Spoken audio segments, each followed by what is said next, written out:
Good day, learners. How are you? Previously, we discussed about understanding critical approaches and their aspects. But here on, let's talk about the 3 ways in explaining a concept. Let's begin. When we say a concept, it is an abstract and general idea or an abstraction.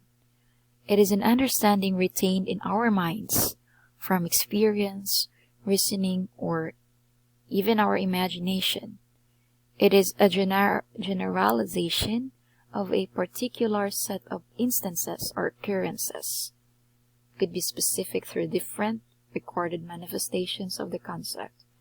As you see, a concept is rather conceptual defined. It is very difficult to put it in practical use. So the definition does not say anything about how to describe a concept properly, but there are ways on how to explain a concept without losing its essence. So first we have definition. It is used to provide the meaning of a given word or a term and making its meaning clear. Now, when writers are trying to explain an unfamiliar idea or a concept, they rely on definitions. All definitions attempt to explain or clarify a term. Now, definitions can be presented in 3 ways. We have formal, informal, or extended.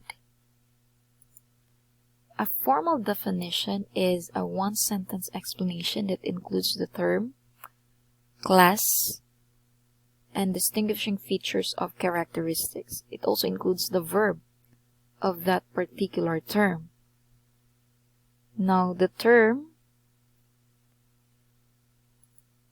let's say for example, the term is the word or phrase. It is a word or phrase to be defined, the part of speech, or the verb, could be a verb or a noun, whatever it belongs to.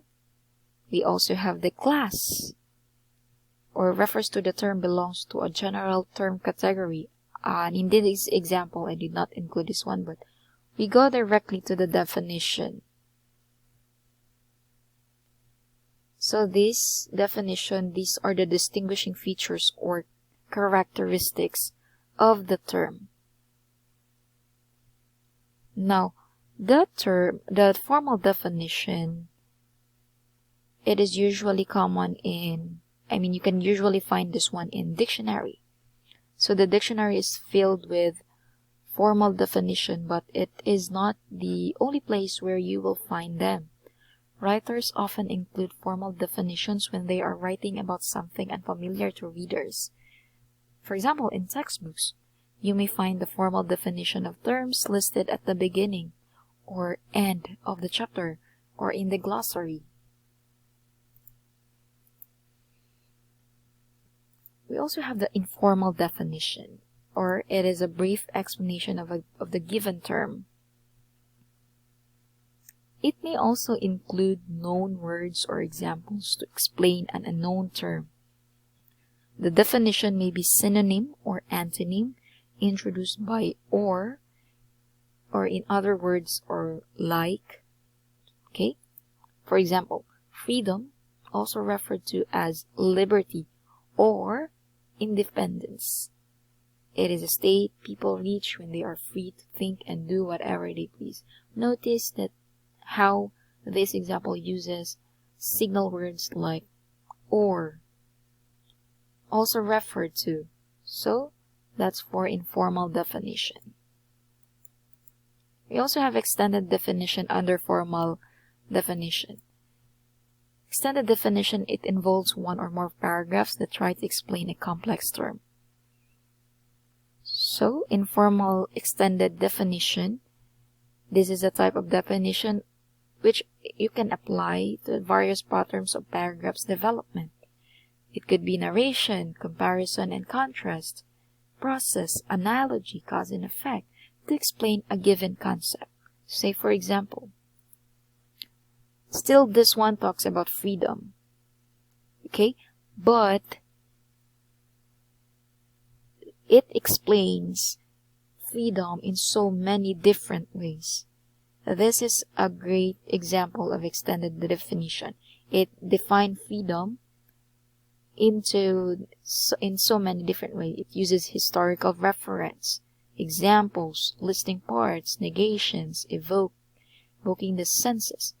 So that's for extended definition. So basically, when we say extended definition, it is generally have components of both informal and formal definitions. However, as the name suggests, the author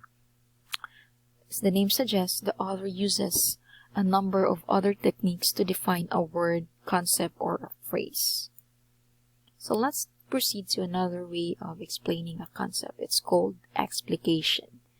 Explication is a method of explanation which uses a critical interpretation of a concept, referring to sentences, verses, quotes, or passages from other source.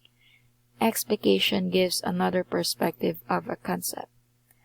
It interprets another work by looking at the ideas introduced. Okay, so it originates from the French word explication de texte, meaning explanation of a text. So basically, you are just explaining the text. Through careful analysis of points brought up in a text, a clearer interpretation or explanation of the concept is given to the readers.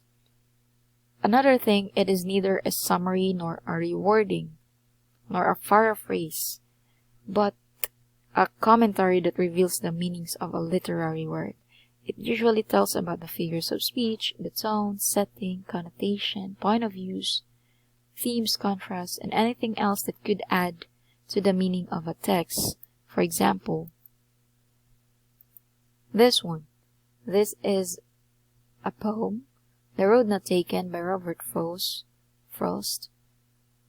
So in this example, you can say that it uses explication, not only illuminates the piece of literature, but also serves to remind the readers about its setting and formal properties of style. Say, for example, in the final stanza of his poem, Frost talks about the dilemma of coming upon two diverging paths.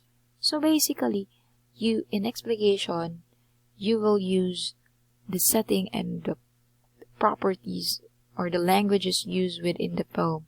It does not give deeper level meanings, but explores an explicit view of a piece of writing. In fact, it brings clarity to certain meanings of a work.